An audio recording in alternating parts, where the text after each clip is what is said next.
In this one, we're going to be talking about audio reviewers to stay away from. So, yeah, the first reason why you should stay away from a lot of these audio reviewers, mostly the bigger ones, is they have a bunch of affiliate links. So basically, they're forced to say good things about a product even though it's completely useless and it doesn't offer any improvements in sound. So I don't think audio is really subjective. Most of it is actually objective, but people really get caught up in their feelings and stuff. So yeah, I really wouldn't recommend that many YouTubers with a lot of affiliate links. Um, yeah, I don't think they're doing it for the good of the community. They're just doing it for the money. And I'm not even sure they care about audio. So yeah, that's the first reason.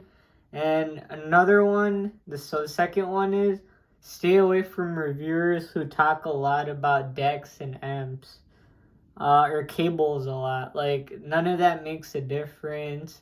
Yeah, a cable could provide better ergonomics and fit or comfort, but other than that, it does not improve the sound quality. Um, yeah, it's just science basically. The audio signal from one source to another, it doesn't matter if you use copper or whatever. What it comes down to is actually the quality of the driver. So the biggest factor in the way an earphone sounds or a headphone or a speaker is the quality of the driver. It doesn't matter how the signal gets from point A to point B. You can go to a lot of venues and stuff, and they actually use the cheapest cables to connect speakers. And I don't know where people got the idea that cables make the sound smoother or any of this nonsense. Or a DAC or amp makes the IEM have better bass. Like, that's just nonsense. I don't know where that research comes from, but yeah. So the third thing is using EQ is an absolute crime because first it alters the frequency response of the audio and it degrades the audio signal. So it's unnatural, it's impossible to replicate the original sound or the original file of the audio, what that sounds like.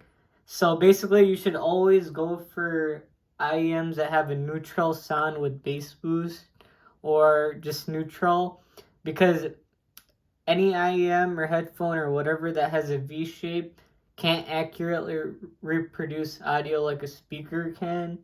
So yeah, that's another thing. And other reviewers to stay away from is when they always say good things about every single thing they review. They don't have any criticisms. And a lot of these reviewers, by the time I'm done watching their video, I don't even know their stance, like, or which product I should go for.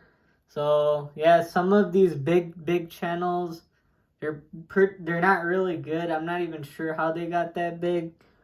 I guess when you spread nonsense, it works out for most people or whatever. I'm not sure.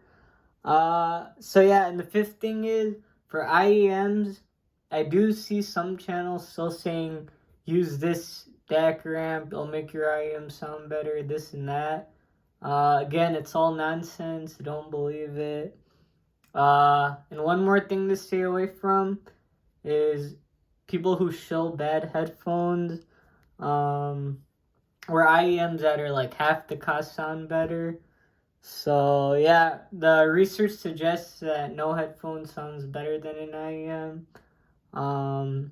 People use EQ to make these headphones sound better, but you're not making it sound better or worse. You're just making it sound different. So I don't know what the point of that is.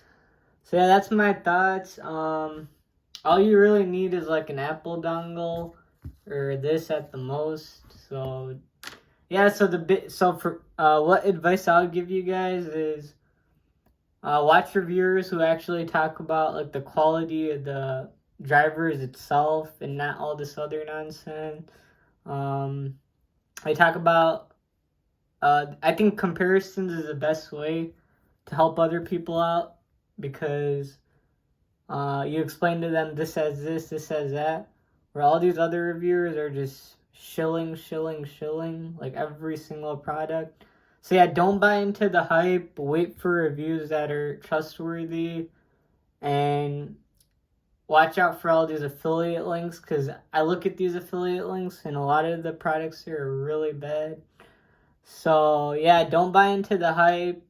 All these collaboration IMs, some are good, but again, I think you have to use your own judgment sometimes. But yeah, so those are my thoughts. So yeah, stay away from like V-shaped IMs. Only go with neutral or neutral with bass boost, because any other signature won't give you a sound like a speaker, whether it's V-shape or the mids are scooped.